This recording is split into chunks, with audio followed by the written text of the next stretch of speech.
In the year 451, the most powerful man in Christendom wanted to possess the body of the Virgin Mary. His name was Marcian, emperor of the Eastern Roman Empire. He and Empress Pulcheria were raising a church in Constantinople worthy of the Mother of God. And a church like that needed the most precious relic that could exist on earth, the body of Mary herself. So they sent an order to the Bishop of Jerusalem, Juvenal. Find her remains, bring them to the capital. It was an imperial order. No one could refuse an emperor. And yet the bishop returned with an answer that 2,000 years of history have never disproven. There is no body. The tomb was opened, and it was empty. All that remained was the burial shroud, folded where she had been laid. This is not a pious legend told around a candle.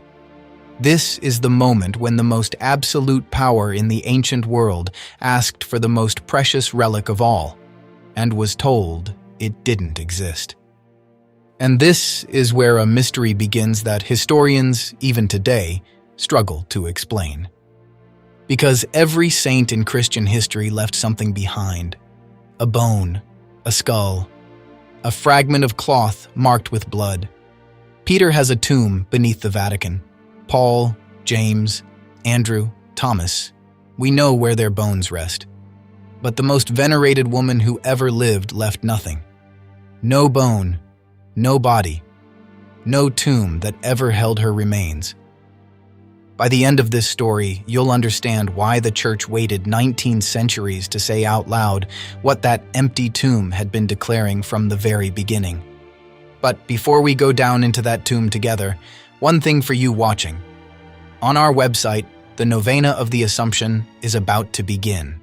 A free journey of reflection and prayer that walks with us day by day until August 15th, the Feast of the Assumption. 9 days to walk alongside Mary until the moment heaven brought her home. You'll find everything in the link below. We're waiting for you. To understand how strange all of this is, you need to know what relics meant in the ancient and medieval world. They weren't sentimental keepsakes. They were treasure, worth more than gold. A single bone of an apostle could build a city. It drew pilgrims by the thousands. It filled a cathedral's coffers. It gave a country power, prestige, protection. Entire economies rose and fell on the possession of a few fragments of bone. And so, a dark trade grew. A real black market for sacred bones existed. Cities hired professional relic thieves. And when those thieves succeeded, they weren't punished. They were welcomed as heroes, and the theft was written into the country's history as a moment of glory. Wars were fought over a single finger of a saint. Now keep all of this in mind and ask yourself the most obvious question. If the bones of an ordinary bishop could start a war, how much would the bones of the Mother of Jesus have been worth? They would have been the most precious object on the face of the earth. Kings would have killed for them. Entire empires would have been built around the reliquary that held them. Every great church in Christendom would have claimed a fragment, a finger, a lock of hair set in gold, anything, and instead, nothing. Total silence. In a world that fought wars over the dust of forgotten monks, no one, ever, anywhere, came forward saying, "We have the body of Mary." And remember the emperor? Marcian was no ordinary pilgrim. He had the power to take anything in the entire empire. He asked for the body. And the only thing that made its way to Constantinople a year later was a burial shroud, a piece of cloth, not a bone. If even an emperor with his entire army obtained only a folded shroud, who else could have found more? There are only two ways to explain a silence this deafening. Either the early Christians simply forgot where they had buried the most important woman of their faith, which is absurd, or there was no body to find. Let's go then to the place where the story ends, or rather, where it doesn't end. At the foot of the Mount of Olives in the Kidron Valley, right next to the Garden of Gethsemane, there is a tomb. It's real. You can visit it today. You descend 47 stone steps into the cool darkness, down into a cross-shaped crypt carved into the rock, an authentic first-century Jewish tomb, exactly the kind in which Mary would have been laid. At the far end, there's a stone slab where a body once rested, and it's empty.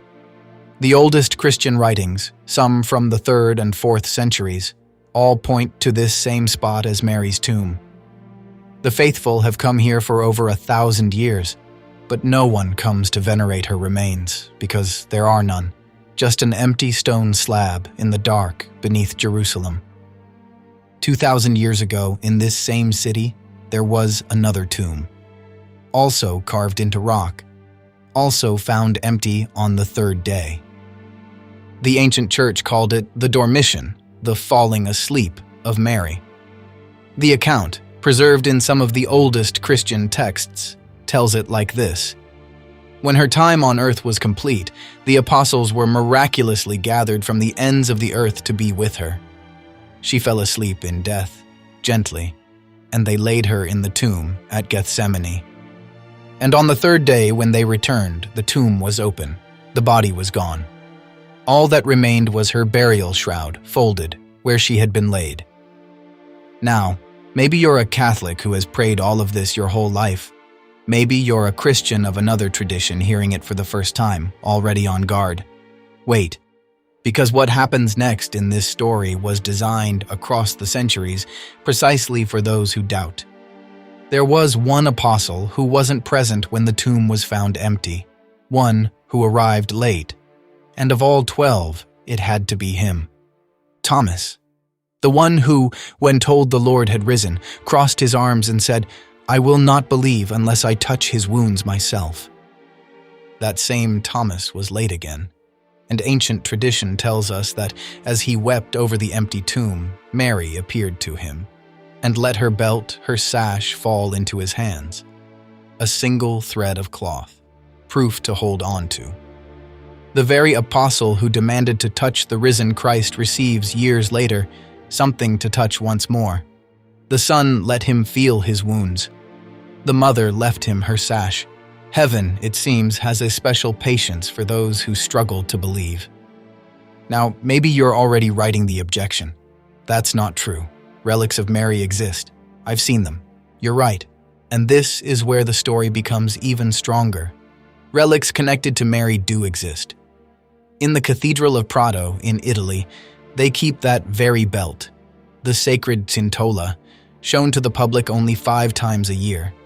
There's a veil at Chartres, locks of hair. But look closely at each one and you'll notice something. None of them is a piece of her body, no bone, no relic of flesh. Every object the Church has ever venerated of Mary is something she touched. Cloth, a veil, a sash. Never something she was. And the most famous of all, that belt in Prato, exists for one reason alone, as testimony that her body was taken up. For 19 centuries, the Church believed all of this and never defined it. The faithful held it in their hearts. The tomb remained empty. The bones never appeared. And yet, no pope had ever made it law. Then, on November 1st, 1950, Pope Pius XII stood before the world and did something popes almost never do. He spoke ex cathedra, invoking the full and solemn authority of his office, and proclaimed it a truth of faith, that Mary, body and soul, was assumed into heaven. Here's the detail almost no one knows. Since that power was formally defined in 1870, in over a century and a half, a pope has used it in this full, solemn way exactly once. Once. Out of all the truths he could have sealed for eternity, he chose this one. The Church took its most unshakable act of the modern era and spent it to say what that stone slab in Jerusalem had been saying for 2,000 years. She is not here. So here is what remains. A world that fought wars over the bones of saints, and hers were never found.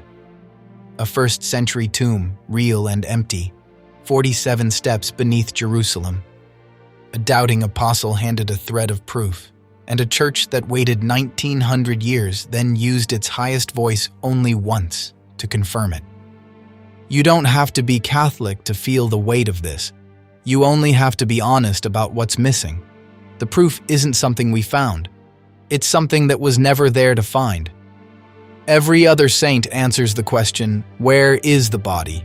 With a tomb, a sepulchre, a box of bones. Mary is the only name in all of Christian history who answers that question with silence. And that silence has never been broken. The missing body is the message. 2 empty tombs in one city. The Son who rose, and the Mother who followed him home. If this has moved something inside you, leave this prayer below, so the whole world can pray it together. They never found her body because heaven had already carried her home. Mother of God, carry us home too. God bless us all.